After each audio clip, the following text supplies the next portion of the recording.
പ്രിയപ്പെട്ട എല്ലാ പ്രേക്ഷകർക്കും ഹമാര അക്കാദമിയുടെ പുതിയൊരു എപ്പിസോഡിലേക്ക് ഹൃദയപൂർവ്വം സ്വാഗതം. ഇന്ന് നമ്മൾ പഠിക്കാൻ പോകുന്നത് ഒരു നിർമ്മാണ മേഖലയിൽ, കെട്ടിട നിർമ്മാണ മേഖലയിൽ ആവശ്യമുള്ള ഉപകരണങ്ങൾ വിൽക്കുന്നതും വാങ്ങുന്നതും, അതുപോലെ കെട്ടിട നിർമ്മാണ മേഖലയിൽ ഉപയോഗിക്കുന്ന ആയുധങ്ങൾ ഉപയോഗിക്കുന്നത്, മെറ്റീരിയൽ ഉപയോഗിക്കുന്നത്, എടുക്കുന്നത്, വെക്കുന്നത്, കൊടുക്കുന്നത്, അത് കൈകാര്യം ചെയ്യുന്നത് എങ്ങനെയൊക്കെയാണ് എന്നാണ് നമ്മൾ പഠിക്കാൻ പോകുന്നത്. ഒരു കെട്ടിട നിർമ്മാണ മേഖലയിൽ തുടക്കം മുതൽ ഒടുക്കം വരെ ഉപയോഗിക്കുന്ന ഉപകരണങ്ങളും ആയുധങ്ങളും വാക്കുകളും അവയുടെ മെറ്റീരിയലുകളും അവയുടെ പേരുകളും അവ ഉപയോഗിക്കുന്ന രീതി, തൊഴിലാളികളെ എങ്ങനെ മാനേജ് ചെയ്യുന്നു, അതേപോലെ തന്നെ ബിസിനസ് മേഖലയിൽ അതെങ്ങനെ അപ്ലൈ ചെയ്യുന്നു, ഒരു കോൺട്രാക്ടർ എന്ന നിലയ്ക്ക് അതെങ്ങനെ പ്രകാരം അപ്ലൈ ചെയ്യുന്നു എന്നൊക്കെ നമ്മൾ വളരെ വിശദമായിട്ട് പഠിക്കാൻ പോവാണ്. നിർമ്മാണ മേഖലയിൽ കൺസ്ട്രക്ഷൻ ഫീൽഡിലോ അല്ലെങ്കിൽ അതുമായിട്ട് ബന്ധപ്പെട്ട മെറ്റീരിയൽ വിൽക്കുന്ന സ്ഥലങ്ങളിലോ വാങ്ങുന്നവർക്കോ അതിൻ്റെ ബിസിനസ് നടത്തുന്നവർക്കോ ഇനി മറ്റ് ഒരു വീഡിയോയും അന്വേഷിച്ച് പോകേണ്ട ആവശ്യം വരില്ല. ഇതൊരു സമ്പൂർണ്ണ വീഡിയോ ആണ്. ഈ വീഡിയോ നിങ്ങൾക്ക് കുറച്ച് നീളമുള്ളതായിരിക്കും, കാരണം ഇത്രയധികം വിഷയങ്ങളുള്ളത് കൊണ്ട് തന്നെ ഇത് കുറച്ച് നീളമുള്ളതായിരിക്കും. പക്ഷെ നിങ്ങൾക്ക് ആ വീഡിയോ വളരെയധികം ഉപകാരപ്പെടും. ഒരു നിർമ്മാണ മേഖലയിൽ ഇൻവോൾവ് ആകാം. നിർമ്മാണ മേഖലയ്ക്ക് ആവശ്യമായിട്ടുള്ള സാധനങ്ങളൊക്കെ നിങ്ങൾക്ക് പോയിട്ട് മേടിക്കാം. അതേപോലെ അതിൻ്റെ വിൽപ്പനയും കൊടുക്കലും വാങ്ങലും പർച്ചേസും ഒക്കെ നിങ്ങൾക്ക് നടത്താനായിട്ട് പറ്റും. പണിക്കാരെ കൊണ്ട് നന്നായിട്ട് പണിയെടുപ്പിക്കാൻ പറ്റും. പണിക്കാർക്ക് ഈ സാധനങ്ങളൊക്കെ ശരിക്കും അതിൻ്റെ പേരെന്താണെന്ന് മനസ്സിലാക്കും. നമുക്ക് നേരിട്ട് വീഡിയോയിലേക്ക് പോവാം. ഇതിനു മുമ്പ് എൻ്റെ വീഡിയോ കണ്ടിട്ടുണ്ട് എങ്കിലും നിങ്ങൾ സബ്സ്ക്രൈബ് ചെയ്യാൻ മറന്നുപോയി എങ്കിൽ ഇപ്പോൾ തന്നെ സബ്സ്ക്രൈബ് ചെയ്യുക. ഇഷ്ടപ്പെട്ടാൽ ലൈക്ക് ചെയ്യാൻ മറക്കരുത് കേട്ടോ. അതേപോലെ ഈ വീഡിയോ പ്രയോജനപ്പെടുമെന്ന് തോന്നുന്നു എല്ലാവർക്കും നിങ്ങൾ ഷെയർ ചെയ്ത് കൊടുത്ത് എന്നെ സഹായിക്കണം കേട്ടോ. നമുക്ക് നേരിട്ട് വീഡിയോയിലേക്ക് പോവാം. ഈട്ട എന്ന് പറഞ്ഞു കഴിഞ്ഞാൽ എന്താണ്? അത് ചുടുകട്ടയാണ്. നമ്മൾ ഉണ്ടാക്കുന്ന കമ്പനി കട്ടയെന്നോ മണ്ണ് കൊണ്ട് ഉണ്ടാക്കുന്ന ചുടുകട്ടയ്ക്കോ അല്ലെങ്കിൽ വെറുതെ പച്ചക്കട്ടയാണ് ഈട്ട എന്നാണ് പറയുക. എന്താണ് ഈട്ട? അത് ഹോളോ ബ്രിക്സ് ആണെങ്കിലോ, ഹോളോ ബ്രിക്സ് ആണെങ്കിൽ നമുക്കറിയാം സിമെൻറ്റ് ബ്ലോക്ക് എന്നാണ് ഇംഗ്ലീഷ് പറയുക. സിമെൻറ്റ് ബ്ലോക്ക്, സിമെൻറ്റ് ഈട്ടാന്ന് വേണ്ടി നമുക്ക് സിമെൻറ്റ് ഈട്ടാന്ന് വേണ്ടി പറയാം. അതിൻ്റെ ആവശ്യമില്ല. ഹോളോ ബ്രിക്സ് എന്ന് പറഞ്ഞാൽ എല്ലാവർക്കും മനസ്സിലാവുന്ന ഒരു കാര്യമാണ്. അല്ലെങ്കിൽ സിമെൻറ്റ് ബ്ലോക്ക് എന്ന് പറഞ്ഞാൽ മതി. ഹോളോ ബ്രിക്സ് അല്ലെങ്കിൽ സിമെൻറ്റ് ബ്ലോക്ക്. ഹോളോ ബ്രിക്സ് എന്ന് പറഞ്ഞാൽ തുളയുണ്ടാവും, പൊള്ളയായിരിക്കും. അതിന് കോക്കല എന്ന് പറയാം. പൊള്ളയായതെന്ന് പറയാൻ എന്താണ്? കോക്കല ഈട്ട, കോക്കല ബ്ലോക്ക്. എന്താണ്? കോക്കല ഈട്ട എന്ന് പറഞ്ഞാൽ മതി കേട്ടോ. കോക്കല ഈട്ട എന്ന് പറഞ്ഞാൽ പൊള്ളയായ ഇഷ്ടിയാണ്. വെള്ളത്തിന് പാനി എന്ന് പറയുന്നത് അത് മിക്കവാറും വേൾഡിൽ എല്ലാവർക്കും അറിയാമെന്ന് ഞാൻ വിചാരിക്കുകയാണ്. പാനി എന്ന് പറഞ്ഞാൽ വെള്ളമാണ്. കാരണം ഒരു വാക്ക് എല്ലാവർക്കും അറിയാവുന്ന ഒരു വാക്ക് പാനി. അതിന് പ്രത്യേകിച്ച് വ്യാഖ്യാനമൊന്നും വേണ്ട നമുക്ക്. പാനി, വെള്ളം. ചുടുവെള്ളമാണെങ്കിൽ ഗരം പാനി എന്ന് പറയണം. തണുത്ത വെള്ളമാണെങ്കിൽ ടണ്ടാപ്പാനി എന്ന് പറയണം. അതൊക്കെ നമുക്ക് അറിയാമെന്ന് എനിക്ക് തോന്നുന്നു. ഓക്കെ, എന്നാലും നമുക്ക് അറിയാത്തവരുണ്ടെങ്കിൽ ഗരം പാനി, ചുടുവെള്ളം, ടണ്ടാപ്പാനി, തണുത്ത വെള്ളം. പാനി എന്ന് പറഞ്ഞു കഴിഞ്ഞാണെങ്കിൽ സാധാരണ വെള്ളത്തിന് വെറുതെ പാനി എന്ന് പറയാം. സാദാ പാനി എന്നും പറയാറുണ്ട്. സാദാ പാനി. പച്ചവെള്ളം എന്ന് പറയാറില്ല. അങ്ങനെയാണെങ്കിൽ കച്ചാ പാനി എന്ന് പറയണം. കച്ചാ പാനി എന്ന് പറയാറില്ല. അതിന് പകരം സാദാ പാനി എന്നാണ് ഹിന്ദിക്കാർ പറയാറ്. സാദാ പാനി. ടൈൽസ് പലതരമുണ്ട്. നമ്മൾ നേരത്തെ പറഞ്ഞാണ് ടൈൽസ് തന്നെയാണ് പറയുക. അതിന് വേറെ പേരൊന്നും നിലവിലില്ല.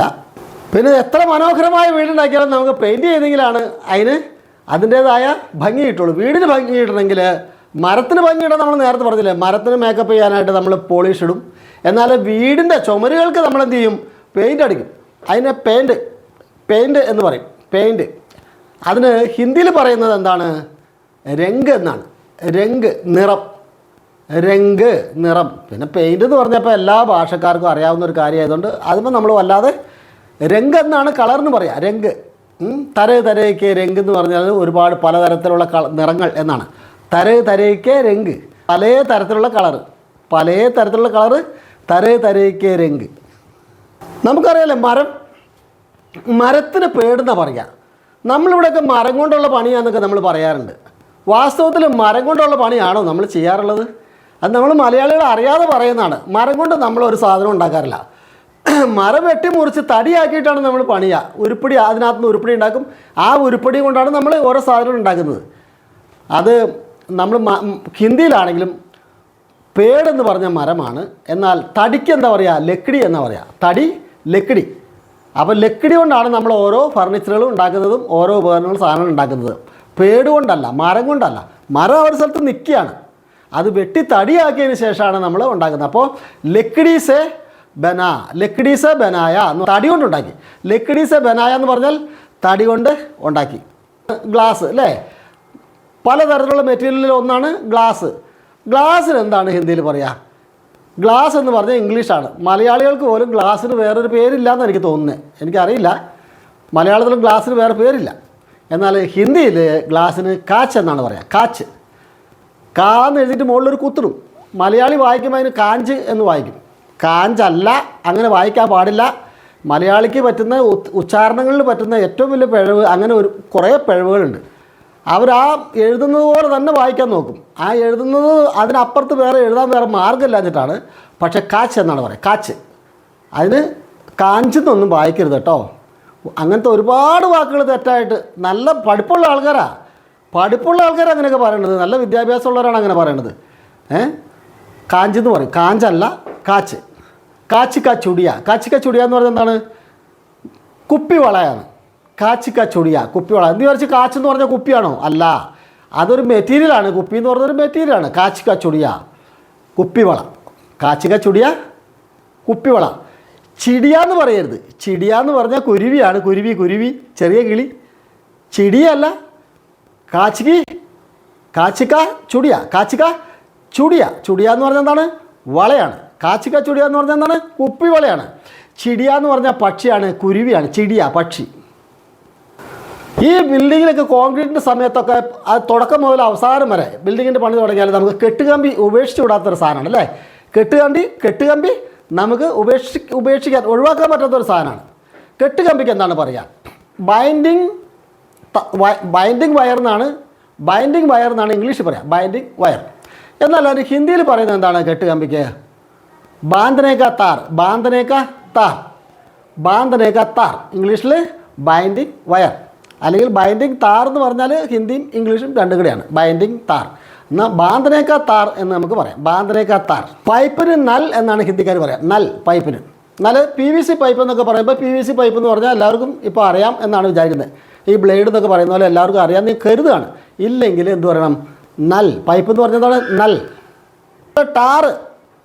നമ്മൾ വീടൊക്കെ പണി കഴിഞ്ഞു, വീട്ടിലേക്ക് എത്തുന്ന ആളുള്ള കുറച്ച് ദൂരമൊക്കെ ആണെങ്കിൽ നമ്മൾ എന്ത് ചെയ്യും? ടൈൽസൊക്കെ ഇട്ട് മനോഹരമായിട്ട് നല്ല ഡിസൈനൊക്കെ കൊടുക്കും. എന്നാൽ കുറേ അധികം ദൂരം നമ്മൾ തോട്ടത്തിൽ കൂടെ വരാനുണ്ടെങ്കിൽ നമ്മൾ എന്ത് ചെയ്യണം? ടാർ ചെയ്യും. ടാറിനെന്താ പറയുക? ടാറിന് പറയുന്ന പേരാണ് ഡാമർ. ബിറ്റുമെൻ എന്ന് ഇംഗ്ലീഷ് പറയും, ഡാമർ എന്നാണ് ഹിന്ദിയിൽ പറയുക. ഡാമർ. പിന്നെ നമ്മൾ മലയാളികൾക്ക് നമുക്കറിയാമല്ലോ, മലയാളികൾ അതൊക്കെ തെറ്റിച്ച് പറയാറുണ്ട്. പക്ഷേ അതിൻ്റെ അർത്ഥം പോലും ചിന്തിക്കാറില്ല. മലയാളികൾ പറയാറുണ്ട് ടാറിന് താറെന്നൊക്കെ പറയും. താറെന്ന് പറഞ്ഞാൽ എന്താണെന്നറിയാമോ? അത് ഇന്ത്യൻ ടൈ ആണ്. ഇന്ത്യൻ ടൈ, അതിനാണ് താറെന്ന് പറയുന്നത്. താറല്ല, ടാറാണ്. Bitumen, tar. ഹിന്ദിയിൽ എന്താ പറയുക? ഹിന്ദിയിൽ ഡാമർ. സംഗമർമർ എന്ന് കേട്ടിട്ടുണ്ടോ? സംഗമർമർ എന്ന് പറഞ്ഞാൽ എന്താണ്? അത് മാർബിളാണ്. സംഗമർമർ എന്താണ്?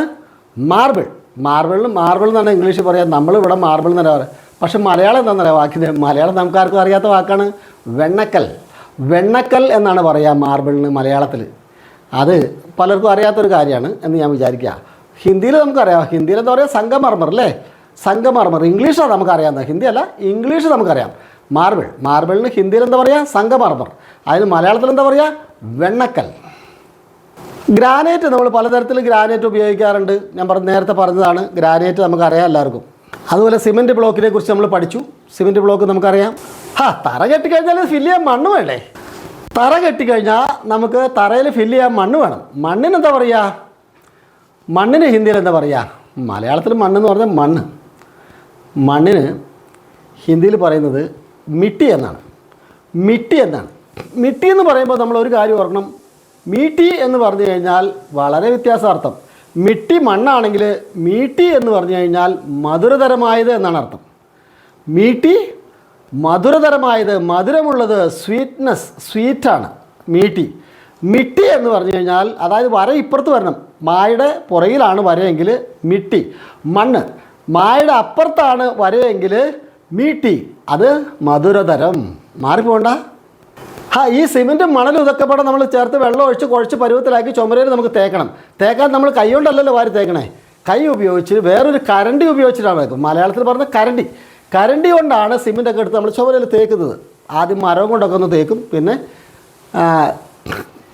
വേറെ ഒരു കരണ്ടി ഉപയോഗിച്ച് തേക്കും. കരണ്ടിക്ക് എന്താണ് ശരിക്കും പറയുക? കരണ്ടിക്ക് പറയുന്ന ഹിന്ദിയിൽ പറയുന്ന പേരാണ് കന്നി. കരണി എന്ന് പറയാറുണ്ട്, കരണി എന്ന് പറയും. എന്നാൽ കരണി എന്ന് പറഞ്ഞാൽ വേറെ ദൈവത്തിൻ്റെ പേരും കൂടി വരുന്നുണ്ട്. കരണി എന്ന് പറയുമ്പോൾ വേറെ ദൈവത്തിൻ്റെ ഇത് വരും. എന്നാൽ കരണി എന്ന് പറഞ്ഞാൽ തേപ്പ് കരണ്ടിയാണ്. അതിന് കന്നി എന്ന് പറഞ്ഞാൽ പിന്നെ സംശയമൊന്നുമില്ല. കന്നി തേപ്പ് കരണ്ടി, കന്നി തേപ്പ് കരണ്ടി, കരണ്ടി, കന്നി, കരണി എന്ന് പറയും. അതൊക്കെ മണ്ണൊക്കെ റെഡിയാണ്, വണ്ടി തറയെ കൊണ്ട് തട്ടി, അതൊക്കെ ഒന്ന് തട്ടി നിരത്തണമെങ്കിൽ നമുക്ക് എന്ത് വേണം? ഒരു തൂമ്പ വേണം അല്ലേ? തൂമ്പയ്ക്ക് എന്താണ് പറയുക? തൂമ്പയ്ക്ക് പറയുക ഫാവട. ഫാവട എന്ന് പറഞ്ഞാൽ എന്താണ്? തൂമ്പ, മൺവെട്ടി, ഫാവട. അതുപോലെ ഇടയ്ക്കിടയ്ക്ക് ആണി അടിക്കണം. വലിയ കല്ലൊക്കെ ആണെങ്കിൽ മെല്ലെ ഒന്ന് തല്ലി പൊട്ടിക്കണം. എന്തുപയോഗിക്കും നമ്മൾ? ഇംഗ്ലീഷിൽ ആ സാധനത്തിന് പറയുന്നത് ഹാമർ എന്നാണ്. ഹാമർ, ചെറുതായിക്കോട്ടെ വലുതായിക്കോട്ടെ ഹാമർ എന്നതിന് പറയാം. അതിന് മലയാളത്തിൽ എന്ത് പറയും? ചുറ്റിക എന്ന് പറയും. മലയാളത്തിൽ ചുറ്റിക. ഹിന്ദിക്കാരെന്താ പറയുക?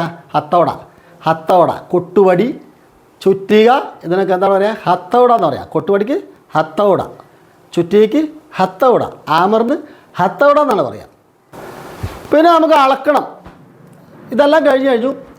അപ്പോൾ പഞ്ചായത്തിൽ വീണ്ടും പോയി പെർമിഷൻ എടുക്കണം. വീടിൻ്റെ ഓണർഷിപ്പ് സർട്ടിഫിക്കറ്റ് കിട്ടണം. നമ്മൾ പഞ്ചായത്തിൽ ചെന്നു. അപ്പോൾ അവർ അളക്കാൻ വേണ്ടി വരികയാണ്. എന്തുകൊണ്ടാണ് അളക്കുക? മാപ്പ് ടേപ്പ്. അത് അളക്കുന്ന സാധനത്തിന് പറയുന്ന പേരാണ് മാപ്പ് ടേപ്പ്, അളക്കുന്ന ടേപ്പ്. വീട്ടിനകത്ത് കയറി ഹാളിനകത്തേക്ക് ഒരാൾ കാണാൻ വന്നു, വീടിൻ്റെ പണി കാണാൻ വന്ന് വീട്ടിനകത്ത് കയറി കഴിഞ്ഞപ്പോൾ തന്നെ അയാൾക്ക് വളരെയധികം സന്തോഷം തോന്നി.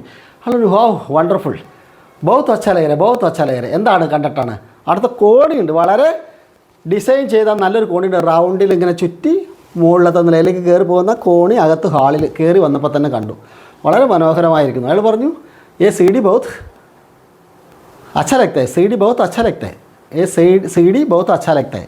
ഈ കോണി വളരെ നന്നായിരിക്കുന്നു. ഈ ഗോവണി വളരെ നന്നായിരിക്കുന്നു. ഗോവണിക്ക് എന്താ പറയുക? CD.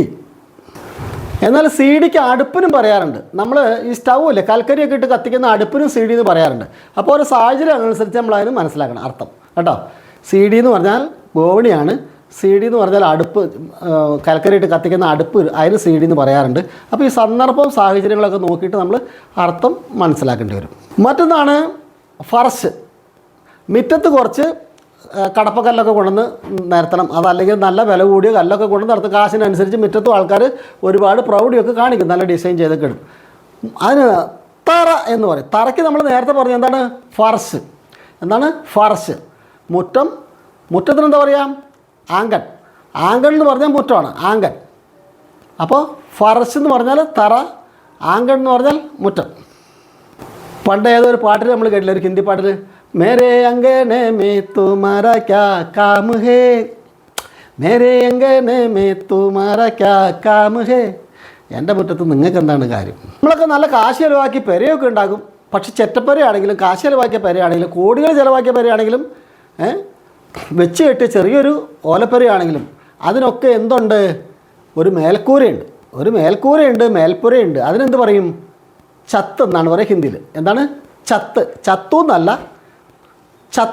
ചത്തി എന്നല്ല, ചത്ത്. മേൽക്കൂര, സീലിംഗ്, അതിനൊക്കെ ഉപയോഗിക്കുന്ന പേരാണ് ചത്ത്. എന്തൊക്കെ? മേൽക്കൂര, മേൽപ്പുര, സീലിംഗ്, ഇതിനൊക്കെ പറയുന്ന പേര് ഹിന്ദിയിൽ എന്താണ് പറയുന്നത്? ചത്ത്. ഈ ഭിത്തിക്ക് നമ്മൾ എന്ത് പറയും ഹിന്ദിയിൽ? ഇംഗ്ലീഷിൽ എന്താ പറയുക? ഇംഗ്ലീഷിൽ വോൾ എന്നൊക്കെ പറഞ്ഞു. എന്താണ് വോൾ? അത് നമുക്ക് നേരത്തെ പോലും അറിയാം അല്ലേ? സിനിമയുടെ പേപ്പറൊക്കെ ഒട്ടിച്ചിട്ട്, പോസ്റ്ററൊക്കെ ഒട്ടിച്ചിട്ട് വാൾപേപ്പർ ഒട്ടിക്കാൻ പറയാം. വാൾപേപ്പർ ഒട്ടിക്കുക എന്ന് പറഞ്ഞാൽ ചുമരയിൽ പതിക്കുന്ന പേപ്പർ എന്നർത്ഥം. അപ്പോൾ വോൾ എന്ന് പറഞ്ഞു കഴിഞ്ഞാൽ ചുമരാണെന്ന് നമുക്കറിയാം. മലയാളത്തിൽ ചുമരെന്ന് പറയും, ഭിത്തി എന്നും പറയും. അതേപോലെ ഹിന്ദിയിൽ ബീത്ത് എന്ന് പറയും, ദിവാർ എന്ന് പറയും. ദീവാർ ചുമര്, ബീത്ത് ഭിത്തി. ഒരു കെട്ടിടം പണിയണമെങ്കിൽ എന്ത് വേണം? അടിസ്ഥാനം വേണം അല്ലേ? അടിസ്ഥാനം വേണം. അതിന് ഫൗണ്ടേഷൻ എന്ന് പറയും നമ്മൾ ഇംഗ്ലീഷിൽ. ഹിന്ദിയിൽ എന്താ പറയുക? നീവ് ഡാൽന. നീവ് അടിസ്ഥാനം, നീവ് ഫൗണ്ടേഷൻ, നീവ് ഡാൽന അടിസ്ഥാനം ഇടുക. എന്തൊക്കെ ആയാലും കുറച്ച് ആണിയൊക്കെ നമുക്ക് അവിടെ ഇവിടെയൊക്കെ തറക്കേണ്ടി വരും. തട്ടടിക്കാനും മുട്ടടിക്കാനും ഒക്കെ ആണി വേണം. ആണിക്ക് ധാരാളം ഉപയോഗമുണ്ട്. ആണിക്ക് എന്താണ് പറയുക?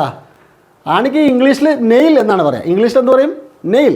എന്നാൽ ഹിന്ദിയിലോ കീൽ എന്ന് പറയും, കീല എന്ന് പറയും. അത് ചില സ്ഥലത്ത് ചില സന്ദർഭങ്ങളിൽ കീൽ എന്ന് പറയും, എന്നാൽ കീല എന്നും പറയും. മേരെ പയറോമേ കീല ലഗ്ഗയ, മേരെ പയറോമേ കീല ലഗ്ഗയ. അവിടെ കീൽ ലഗ്ഗയ എന്ന് പറയില്ലാരും. മേരെ പയറോമേ കീല ലഗ്ഗയ, എൻ്റെ കാലിൽ ആണി തറച്ചു, കീല ലഗ്ഗയ. അപ്പോൾ കീലെന്നും കീല എന്നും പറയും. അത് ഓരോ പ്രാദേശികമായിട്ടുള്ള വ്യത്യാസങ്ങളാണ്. അപ്പോൾ നമ്മളൊന്ന് അറിഞ്ഞിരുന്നാൽ മതി. കീൽ, ആണി, കീല, ആണി. എന്നാൽ ഡേഞ്ചർ എന്താ വെച്ചാൽ ശരിക്കും കേട്ടില്ലെങ്കിൽ കേല എന്നാണ് പറയണമെങ്കിൽ കേല പഴമാണ്. വാഴപ്പഴത്തിന് മൊത്തം കേല എന്നാണ് പറയുക കേട്ടോ. അതുപോലെ ഇനി കില എന്ന് പറയുകയാണെങ്കിലോ വെറുതെ ഷോർട്ടായിട്ട് കില. കില എന്ന് പറഞ്ഞു കഴിഞ്ഞാൽ എന്താണ്? കോട്ടയാണ്. കോട്ട, കില, ഫോർട്ട്, കോട്ട, കില. കീല, ആണി, കേല, പഴം, കില, കോട്ട. മാറിപ്പോണ്ട. ഇനി കാല എന്ന് പറഞ്ഞാലോ? കാല എന്ന് പറഞ്ഞു കഴിഞ്ഞാൽ എന്താണ്? കറുപ്പ് എന്നാണ് അർത്ഥം. കാല, കാലി എന്നൊക്കെ പറഞ്ഞാൽ കറുപ്പ്. എന്നാൽ കാലിയുടെ സ്പെല്ലിങ് മാറിയാലോ? MT എന്നുള്ള അർത്ഥം കിട്ടും. MT, കാലി. അത് മുഖം എന്നുള്ളതിൻ്റെ കായാണ് ഉപയോഗിക്കുക. വീൽ ബാരോ എന്ന് പറഞ്ഞ സാധനമുണ്ട്. എന്താണ് വീൽ ബാരോ? വീൽ ബാരോ എന്ന് പറഞ്ഞാൽ ഇംഗ്ലീഷാണ്, നമുക്കറിയാം അല്ലേ? ഈ രണ്ട് കൈ കൊണ്ട് പിടിച്ച് ഇങ്ങനെ ഒറ്റ വീലയിൽ ഉന്തി കൊണ്ടുപോകുന്ന സാധനത്തിനാണ്. അതിന് അർബാൻ എന്നൊക്കെ പറയണേക്കാം. നമ്മുടെ നാട്ടിൽ അർബാൻ എന്നും പറയുന്നുണ്ട്. അത് ഏത് ഭാഷ, അറബിയാണെന്ന് എനിക്കറിയില്ല. അർബാൻ. അതിന് ഹിന്ദിയിൽ പറയുന്നത് ടേല എന്ന് പറയും. ടേല ഹിന്ദിയിൽ എന്താ പറയുക? ടേല. ഇക്ക് പഹിയ ടേല, ഒറ്റച്ചാടൻ വണ്ടി. ഇക്ക് പഹിയ എന്ന് പറഞ്ഞാൽ ഒറ്റച്ചാടൻ. ഇക്ക് പഹിയ ടേല, ഒറ്റച്ചാടൻ വണ്ടി, ഉന്തുവണ്ടി. നമുക്ക് ഇതുപോലെയുള്ള ക്ലാസ്സുകളൊക്കെ കിട്ടാൻ നമ്മൾ ബെൽ ബട്ടൺ അമർത്തണം. ഇതുപോലെയുള്ള അടിപൊളിയായിട്ടുള്ള ക്ലാസ്സുകൾ വരുമ്പോൾ നിങ്ങൾക്ക് കിട്ടാൻ ഫുൾ ഓപ്ഷനിലെ ബെൽ ബട്ടൺ അമർത്താൻ നോട്ടിഫിക്കേഷൻ നിങ്ങൾക്ക് ഞാൻ ഇടുമ്പോൾ തന്നെ നിങ്ങൾക്ക് നോട്ടിഫിക്കേഷൻ കിട്ടും. പിന്നെ നന്നായിട്ട് ഹിന്ദി നല്ല സൂപ്പറായിട്ട് ഹിന്ദി പഠിക്കണമെന്നുണ്ടെങ്കിൽ ഒറ്റ മാസം കൊണ്ട് പഠിപ്പിച്ചു തരാം. ഇപ്പോൾ 2 മാസത്തെ ഒരു പാക്കേജ് ഉണ്ട്. അതല്ല നിങ്ങൾക്ക് ഇത് ഗ്രൂപ്പിൽ പഠിക്കാൻ താല്പര്യമില്ല, നിങ്ങൾ സ്പെഷ്യലായിട്ട് ഗ്രൂപ്പിൽ പഠിക്കാൻ താല്പര്യമില്ല, നിങ്ങൾ സ്പെഷ്യൽ കോച്ചിങ് തരാം. ഡയറക്റ്റ് 1-to-1 കോച്ചിങ് തരാം. അതിന് നമുക്കിവിടെ സൗകര്യമുണ്ട്. അപ്പോൾ നിങ്ങൾക്ക് അനുയോജ്യമായ കോഴ്സ് തിരഞ്ഞെടുത്ത് പഠിക്കാം, പെട്ടെന്ന് പഠിക്കാം. വേണമെങ്കിൽ ഒരാഴ്ച കൊണ്ട് പഠിപ്പിച്ചു തരാം, 2 ആഴ്ച കൊണ്ട് പഠിപ്പിച്ചു തരാം. നിങ്ങൾക്ക് എങ്ങനെയാണ് നിങ്ങളുടെ സൗകര്യം, നിങ്ങളുടെ ആവശ്യം, അതനുസരിച്ച് പഠിപ്പിച്ചു തരാം കേട്ടോ. ഈ ഇന്ത്യയിൽ ജീവിക്കുന്ന നമ്മൾ പുറത്ത് പോയി കഴിഞ്ഞാൽ നമുക്കറിയാം, ഹിന്ദി അറിയില്ല എന്ന് പറഞ്ഞു കഴിഞ്ഞാൽ നമ്മൾ ആളുകൾ കളിയാക്കും. കാരണം ഇന്ത്യ എന്ന് പറഞ്ഞാൽ ഹിന്ദി എന്ന് പറഞ്ഞാൽ ഇന്ത്യക്കാരുടെ ഭാഷയെന്നും ധരിച്ചു വെച്ചിരിക്കുന്നവരാണ് ഇന്ത്യക്ക് വെളിയിലുള്ള എല്ലാ ആളുകളും. നിങ്ങളുടെ കയ്യിൽ കാശുണ്ടെങ്കിൽ മറ്റെന്തുണ്ടെങ്കിലും അടിച്ചു പോകും. വിദ്യ മാത്രം നിങ്ങളുടെ അടുത്ത് നിന്ന് ആരും അടിച്ചെടുക്കാൻ പറ്റില്ല, അടിച്ചു മാറ്റിക്കൊണ്ട് പോകാൻ പറ്റില്ല. ഹിന്ദി നിങ്ങൾ പഠിച്ചു വെച്ചാൽ നിങ്ങൾക്ക് ലോകത്തെവിടെയും പോകാം. 100 കോടിയിലധികം ജനങ്ങൾ സംസാരിക്കുന്ന ഭാഷയാണ് ഹിന്ദി. മാത്രമല്ല നമ്മൾ ഇന്ത്യക്കാരാണ്, ഇന്ത്യക്കാരന് ഇന്ത്യ അറിയില്ല എന്ന് പറഞ്ഞാൽ മോശമാണ്. കുറഞ്ഞ സമയം കൊണ്ട് ഞാൻ പഠിപ്പിച്ചു തരാം. ഒന്ന് നിങ്ങളുടെ മാനം കാക്കാം, മറ്റു നിങ്ങൾക്ക് ഒരു അസറ്റായിട്ടിരിക്കും.